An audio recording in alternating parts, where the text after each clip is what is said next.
Pemirsa, sekelompok orang merazia rumah makan Padang di Cirebon, Jawa Barat yang viral di media sosial. Miris razia dilakukan karena nasi Padang yang dijual dianggap terlalu murah. Masakan Padang abal-abal. Razia rumah makan Padang dilakukan sekelompok orang terjadi di depan Rumah Sakit Walet Pabuaran, Kabupaten Cirebon, viral di media sosial.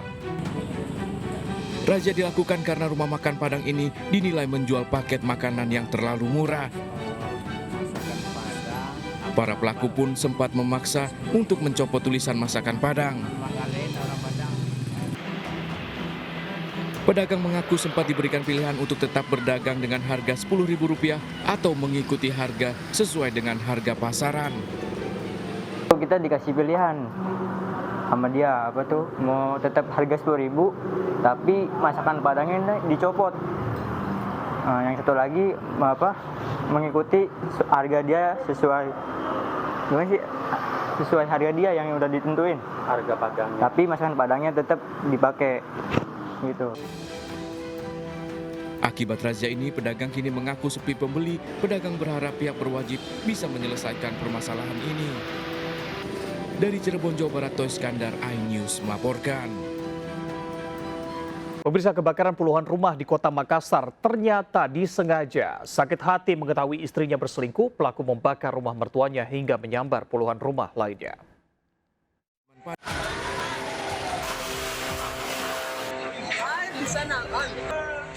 Warga panik saat kobaran api melahap puluhan rumah di pemukiman padat di Kelurahan Gadong, Bontoala, Makassar. Akibatnya 57 kakak, sekitar 211 jiwa kehilangan tempat tinggal. Ironisnya, kebakaran rumah ini diduga disengaja.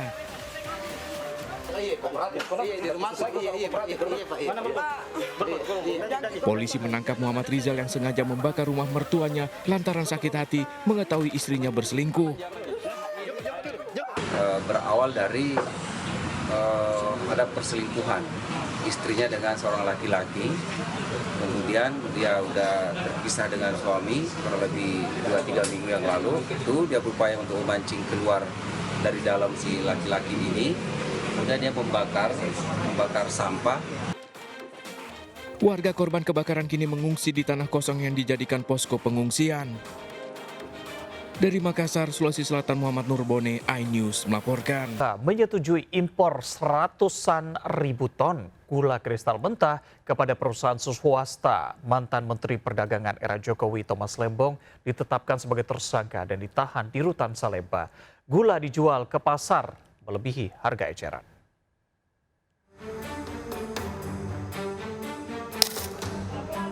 Mantan Menteri Perdagangan era Jokowi Thomas Trikasih Lembong ditangkap penyidik Kejaksaan Agung bersama CS, Direktur Pengembangan Bisnis PT PPI. Keduanya tersangka importasi gula di Kemendak 2015-2016. Dalam keputusan Kemendak dan Kemenperin hanya BUMN yang boleh mengimpor gula kristal putih. Namun dalam kasus ini Tom Lembong justru memberi izin impor gula kristal mentah ke CS 105.000 ton. Padahal hasil rakor lintas kementerian Indonesia surplus gula. Gula dijual korporasi swasta dengan harga Rp26.000 per kilogram, melampaui harga eceran tertinggi Rp13.000 per kilogram. Akibat kasus ini, negara rugi Rp400 miliar. Telah ke-8 perusahaan tersebut mengimpor dan mengelola gula kristal mentah menjadi gula kristal putih. Selanjutnya PT PPI seolah-olah membeli gula tersebut, padahal nyatanya gula tersebut dijual oleh perusahaan swasta, yaitu 8 perusahaan tersebut. Mungkin Gus Muhaimin juga tidak paham dengan pertanyaan yang diberikan ke saya. Mungkin itu kan dapat contekan itu dari Pak Tom Lembong mungkin ya. Nama Tom Lembong sempat disebut Gibran 3 kali dalam debat keempat Pilpres. Usai debat viral peran Tom Lembong yang ternyata menjadi orang di belakang layar penyusunan pidato Presiden Joko Widodo. Salah satunya pidato Game of Thrones dalam pertemuan IMF Bank Dunia di Bali dengan kalimat epik dari judul episode pertama Game of Thrones, Winter is Coming. Dari Jakarta, tim liputan iNews melaporkan. Pemirsa, baru 1 hari dilantik, Wakil Ketua DPRD Kabupaten Bekasi dijebloskan ke penjara atas dugaan kasus suap. Disita barang bukti 2 mobil mewah.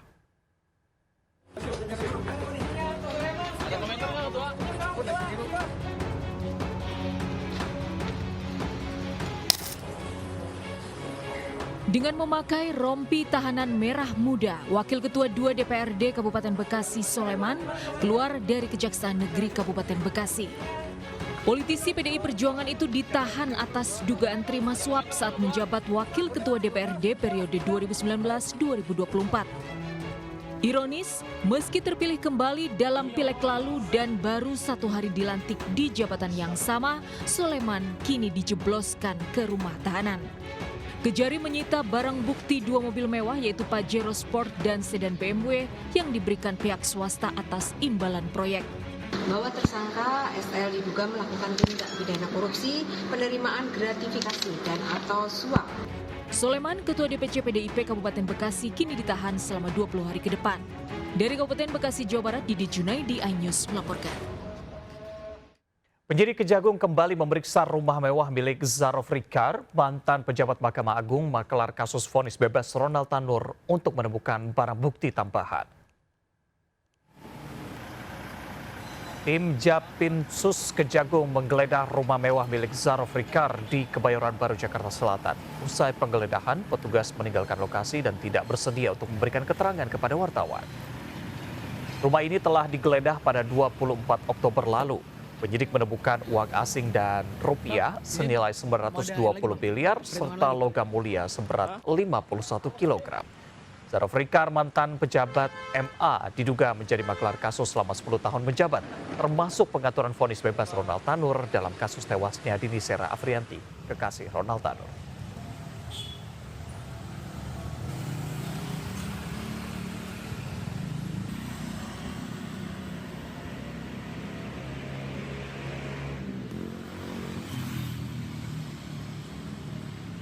Pemirsa, bagi Anda yang menggunakan skincare, waspada dalam memilih dan juga membeli skincare serta kosmetik. Karena Badan POM menemukan ada 2 merek berbahaya yang menimbulkan gangguan fungsi hati dan kanker hati dijual di 2 platform belanja online. Sementara itu di Parepare, sebuah rumah mewah tempat usaha skincare abal-abal digerebek.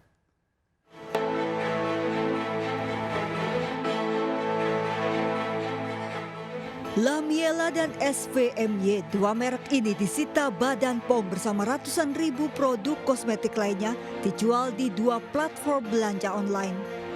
Produk tidak terdaftar di izin edar Badan POM mengandung bahan pewarna yang dilarang karena bersifat karsinogenik, memicu kanker.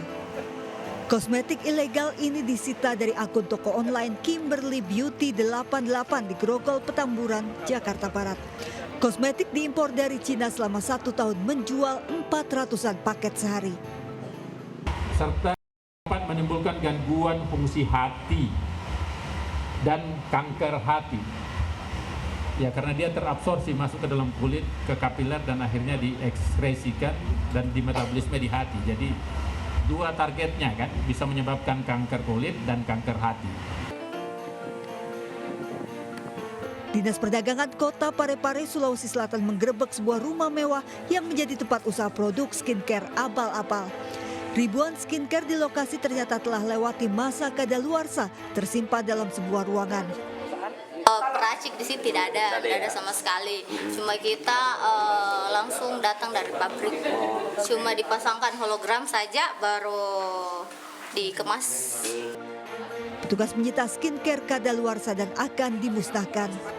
Tim Liputan iNews melaporkan.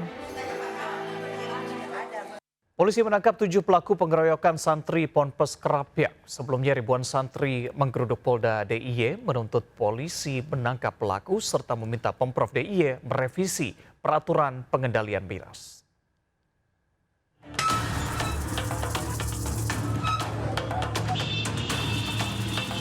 Solidaritas santri memanggil. Ribuan santri mendatangi Mapolda DIY menuntut pelaku penganiayaan terhadap 2 orang santri Ponpes Kerapyak beberapa hari lalu ditangkap. Mereka juga menuntut keadilan untuk para korban dan keluarga, serta meminta Pemprov DIY merevisi peraturan pengendalian miras. Sementara itu, tim Jatantras Polresta Yogyakarta telah menangkap 7 pelaku penganiayaan terhadap 2 santri Ponpes Krapyak. Motif penganiayaan diduga balas dendam, namun salah sasaran karena para pelaku mabuk miras saat melakukan penganiayaan. Korban dikeroyok oleh sekelompok orang yang tidak dikenal menggunakan alat berupa benda tumpul, berupa balok, kayu, helm, dan menggunakan tangan kosong serta mengendangi korban dan mengatakan ini orangnya, ini orang. Penganiayaan 2 santri Ponpes Krapyak ini terjadi Rabu malam 23 Oktober. Pelaku berjumlah 15 orang sedang pesta miras di salah satu outlet penyedia miras. Salah satu pelaku tiba-tiba melemparkan gelas ke arah kedua korban, lalu mengajak temannya beramai-ramai untuk menganiaya kedua korban. Salah satu korban mengalami luka tusuk pada bagian perut dan memar akibat pemukulan. Pelaku ditangkap beserta barang bukti balok kayu, gelas, dan botol. Sementara pisau yang digunakan pelaku masih dicari. Dari Yogyakarta, kontributor iNews melaporkan. Pemirsa, anggur impor jenis Shine Muscat jadi sorotan setelah Thailand menemukan kandungan residu kimia berbahaya melebihi batas aman. Jenis anggur impor serupa juga masuk ke Indonesia. DPR meminta Badan Karantina dan Badan POM melakukan penyelidikan.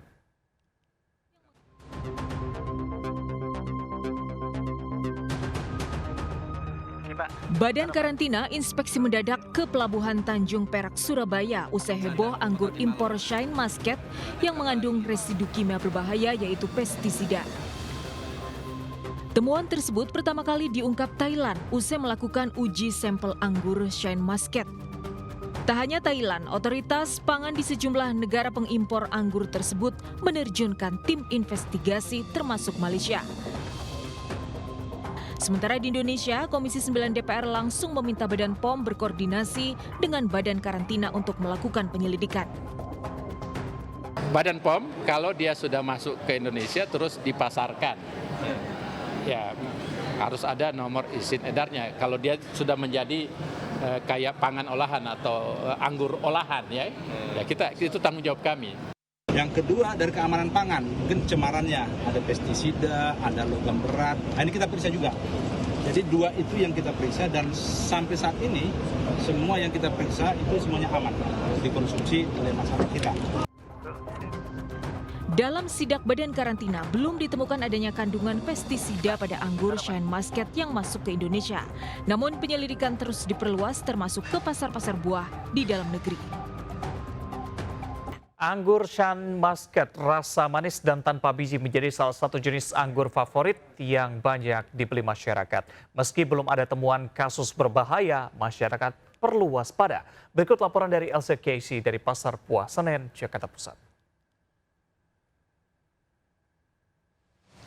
Pemirsa, anggur Shine Muscat merupakan anggur varietas premium yang berasal dari Jepang. Adapun peredarannya di Indonesia selain berasal dari Jepang, ada pula anggur Muscat yang berasal dari RRC dan juga Korea Selatan. Ini adalah salah satu anggur Muscat yang bentuknya ini bulat berwarna hijau dan memang menjadi salah satu anggur yang laris manis di pasaran. Memang anggur Muscat ini rasanya manis, kemudian tidak ada bijinya, dan teksturnya ini sangat renyah ketika digigit.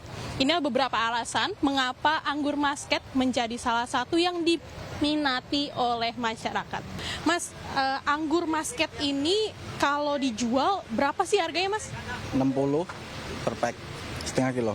Ini anggur yang diminati masyarakat laku banyak atau biasa aja atau seperti apa sih, Mas, dibanding dengan anggur-anggur yang lain? Laku banyak, Kak, kalau anggur hijau ini kan tanpa biji, sekalian manis gitu. Tapi paling dicari anggur yang hijau Muscat gitu. Kalau rame-ramenya ya 30-40 per pack laku.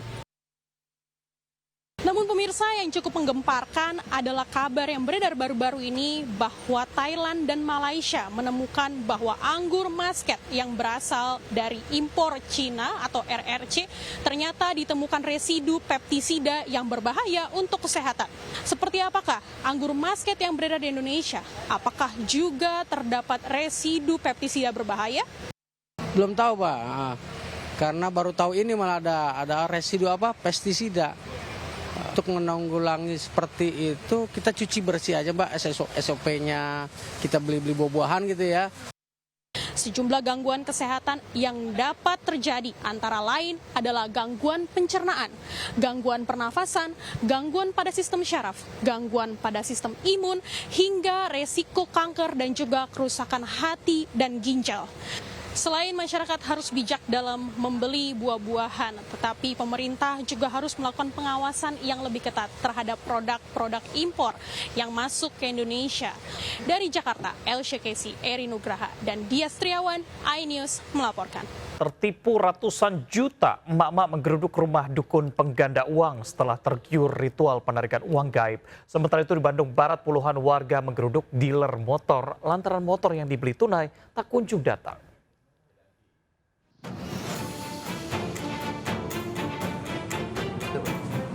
Lebih dari 50 warga Bandung Barat menggeruduk sebuah dealer motor di kawasan Sayap Merah, Bandung Barat. Warga tergiur promo cashback besar. Warga membeli motor secara tunai namun berbulan-bulan motor tidak juga didapat.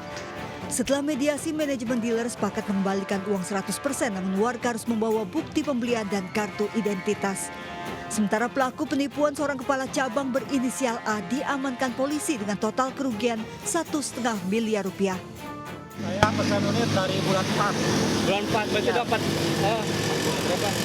Bulan 10, berarti 6 bulan. 6 bulan berarti. Ya. Sejumlah ibu menggeruduk rumah dukun palsu di Jati Agung, Lampung Selatan setelah tertipu hingga 100 juta rupiah. Dukun palsu SP dan SG menipu korban. Modus dukun pengganda uang mengiming-imingi korban dengan ritual penarikan uang gaib 27 miliar rupiah. Padahal rumah sang dukun masih jauh dari kata layak. Para korban bahkan membawa kain kafan dan bunga yang menjadi syarat ritual. Sayangnya pelaku kabur. Ngangkat duit 27 miliar. Yang kita mah uangnya itu nggak sekaligus brek itu nggak. Cicil ya? Cicil seberapa, nanti ada ini, ada itu, ada keperluan, ada keperluan. Para korban kini melaporkan kasus ini ke polisi. Tim kontributor iNews melaporkan.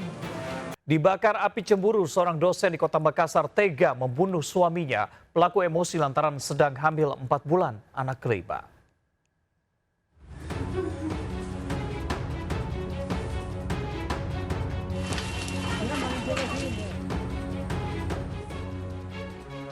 Anak korban menangis histeris mengetahui ayahnya tewas dianiaya oleh ibunya sendiri di rumahnya di perumahan Gria Bukit Antang Sejahtera, Kota Makassar. Sang ibu yang juga dosen di salah satu perguruan tinggi di Kabupaten Bolang, Mongondo, tega menikam suaminya saat tidur. Pelaku yang kini tengah hamil 4 bulan anak kelima terbakar api cemburu dan sakit hati mengetahui suaminya selingkuh. Pelaku diamankan usai kejadian, polisi masih menyelidiki kasus ini. Tapi awal mula terjadinya pembunuhan ini karena adanya orang ketiga. Ya, ada orang ketiga, artinya suaminya ini dicurigai oleh istrinya selingkuh. Sementara di Alor, Nusa Tenggara Timur, kebakaran besar ini terjadi dipicu dari aksi seorang istri yang tega menganiaya suaminya. Insiden terjadi saat sang istri marah pada suaminya hingga membakar rumah dan menyambar pada 3 rumah dan 2 motor serta 1 mobil. Sang istri membakar suaminya saat tidur hingga mengalami luka bakar serius, kini dalam perawatan. Polisi pun masih menyelidiki motif sang istri yang tega membakar suaminya hingga memicu kebakaran besar. Tim kontributor iNews melaporkan.